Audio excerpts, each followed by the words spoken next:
I encourage the business community from both the countries to work together for mutual benefit.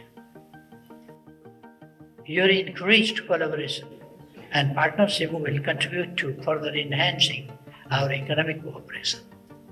I believe the private sector is the real engine of economic growth and prosperity.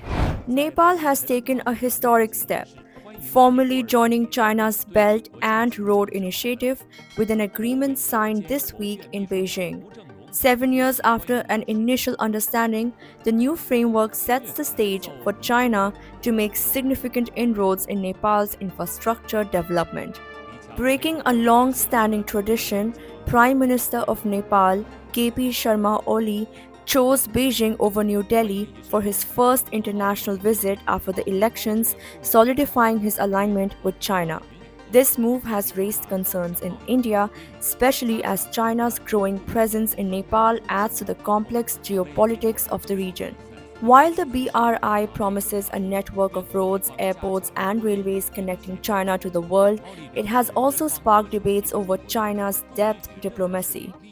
Many countries have struggled with repayment, leading to concerns about sovereignty and national security. In Nepal, the framework agreement has drawn mixed reactions. Some leaders view it as a leap forward for development, while others fear it could burden an already fragile economy. Even with PM Oli's coalition, dissent is brewing over the risks tied to Chinese funded mega projects. India, meanwhile, has voiced its own concerns. The Pokhara airport, funded by a 200 million Chinese loan, opened last year despite India's objections. New Delhi has since restricted its airspace over fears the airport could be used for Chinese military operations, creating economic and geopolitical tensions. As Nepal embarks on this new chapter with China, questions remain about how this partnership will reshape the balance of power in South Asia and what it means for Nepal's relationship with India.